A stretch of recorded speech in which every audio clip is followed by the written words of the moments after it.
Hello friend दोस्तों, दफन का स्थान चुनने का कोई पूर्ण अधिकार नहीं। जी हाँ दोस्तों, आज की वीडियो में हम बात कर रहे हैं एक ऐसे ही केस के बारे में। तो चलिए वीडियो को स्टार्ट करते हैं।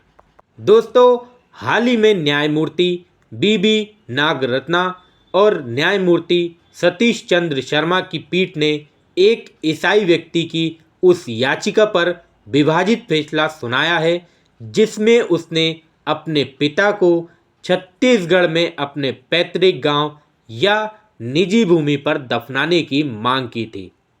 सर्वोच्च न्यायालय ने रमेश बघेल बनाम छत्तीसगढ़ राज्य एवं अन्य 2025 के इस मामले में यह निर्णय दिया कि न्यायमूर्ति नागरत्न ने निजी भूमि पर दफनाने की अनुमति दी, जबकि न्यायमूर्ति शर्मा ने 20-25 किलोमीटर दूर निर्दिष्ट दफन भूमि का उपयोग करने पर जोर दिया। उनकी असहमति के बावजूद न्यायालय ने सार्वजनिक स्वास्थ्य संबंधित चिंताओं और दफनाने के लिए स्थान उपलब्ध कराने के राज्य के कर्तव्य का हवाला देते हुए निर्दिष्ट स्थान पर दफनाने का निर्देश दिया। यह मामला छत्तीसगढ़ के एक ईसाई परिवार से संबंधित है जो अपने पिता को उसके पैतृक गांव छिंदवाड़ा में दफनाना चाहता है, जो 1986 से 87 में पादरी थे और उनका 7 जनवरी 2025 को निधन हो गया था। यह परिवार कई पीढ़ियों से छिंदवाड़ा गांव में रह रहा है और महारा समुदाय से संबंधित है। तक तीसरी पीढ़ी के ईसाई थे और न्यू अपोस्टोलिक चर्च के सदस्य थे। जब अपीलकर्ता ने अपने पिता को गांव की कब्रिस्तान या अपनी निजी भूमि कृषि भूमि पर दफनाने का प्रयास किया तो गांव वालों ने इसका विरोध किया और परिवार को गंभीर परिणाम भुगतने की धमकी दी। गांव की कुल जनसंख्या 6,450 है, जिसमें 6,000 आदिवासी और 350 हिंदू, महारा और 100 ईसाई निवासी है। इससे पहले अपीलकर्ता के दादा 2007 में, चाची 2015 में और दो दूर के रिश्तेदार 2013 जो ईसाई थे, उन्हें इसी गांव के कब्रिस्तान क्षेत्र में दफनाया गया था, जिसे कथित तौर पर ईसाइयों के लिए नामित किया गया था। विरोध का सामना करने के बाद अपीलकर्ता को अपने पिता के शव को जिला अस्पताल एवं मेडिकल कॉलेज जगदलपुर के शवगृह में रखने के लिए मजबूर होना पड़ा और उनके स्थानीय पुलिस और एसडीओ सहित विभिन्न अधिकारियों से मदद मांगी। बहरपाल छिंदवाड़ा ग्राम पंचायत ने एक प्रमाण पत्र जारी किया जिसमें कहा गया कि उनके अधिकार क्षेत्र में कोई आधिकारिक ईसाई कब्रिस्तान मौजूद नहीं है। हालांकि अपीलकर्ता ने इसका विरोध करते हुए दावा किया कि ये मौखिक रूप से स्वीकार क्षेत्र था। राज्य ने सुझाव दिया कि शव को करकापाल गांव में दफनाया जा सकता है, जो छिंदवाड़ा से 20-25 किलोमीटर दूर है, जहां लगभग 2.5 एकड़ का एक ईसाई कब्रिस्तान है जो कई गांवों की सेवा करता है।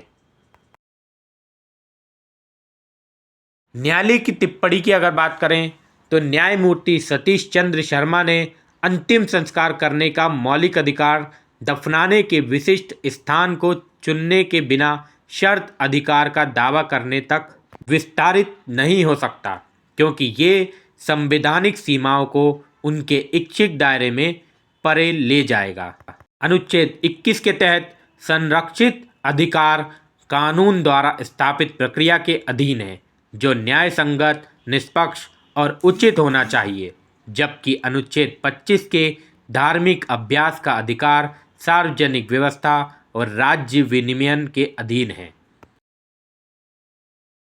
छत्तीसगढ़ ग्राम पंचायत नियमों के अनुसार कब्रें केवल ग्राम पंचायत द्वारा चिन्हित निर्दिष्ट क्षेत्रों में ही स्थापित की जानी चाहिए, जिससे सार्वजनिक स्वास्थ्य संबंधित चिंताओं के साथ साथ व्यवस्थित दफन प्रक्रिया भी सुनिश्चित हो सके। राज्य का ये कर्तव्य है कि वह सभी धार्मिक समुदायों को उचित सीमा के भीतर अंतिम संस्कार के लिए चिन्हित स्थान उपलब्ध कराए, लेकिन जब नज़दीक में निर्दिष्ट कब्रिस्तान मौजूद हो तो निजी भूमि पर दफनाने की अनुमति देना इसमें शामिल नहीं है। न्यायमूर्ति बीबी नागरत्ना ने अपीलकर्ता को ग्राम छिंदवाड़ा में अपनी निजी कृषि भूमि पर अपने पिता का अंतिम संस्कार करने की अनुमति दी जानी चाहिए, इस शर्त के साथ कि इस अनुमति का कोई कानूनी लाभ नहीं उठाया जाना चाहिए।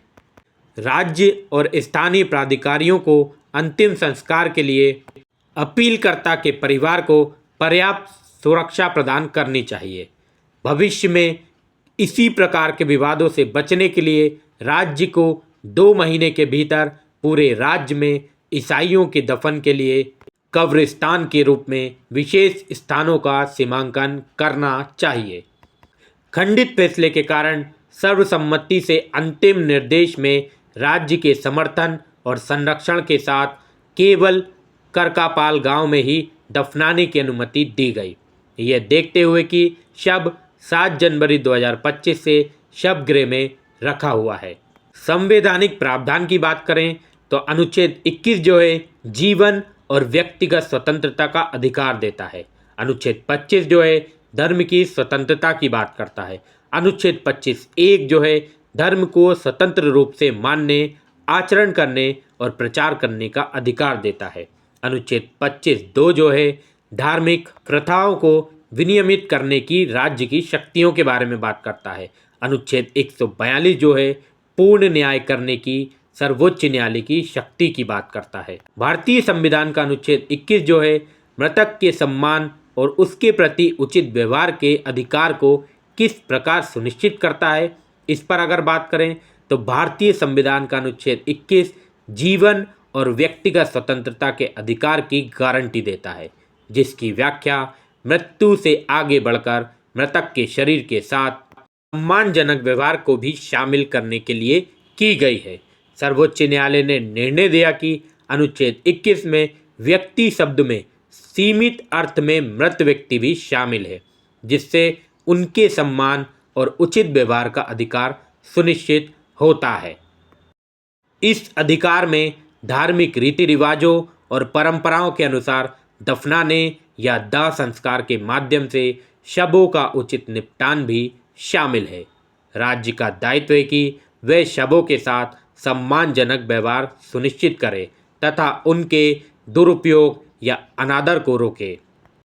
सभ्य तरीके से अंतिम संस्कार करने के अधिकार को मौलिक अधिकार माना जाता है तथा अंतिम संस्कार की प्रक्रिया धार्मिक नियमों के अनुसार की जानी चाहिए। संरक्षण में शवों को अनाधिकृत रूप से निकालने, उन्हें विकृत करने या उनके प्रति अनादर को रोकने तक का प्रावधान है। यह अधिकार अनुच्छेद 25 से जुड़ा है, जो अंत्येष्टि संस्कार से संबंधित धार्मिक और सांस्कृतिक प्रथाओं की रक्षा करता है। इस मामले का नाम था रमेश बघेल बनाम छत्तीसगढ़ राज्य व अन्य। 2025 का ये मामला था।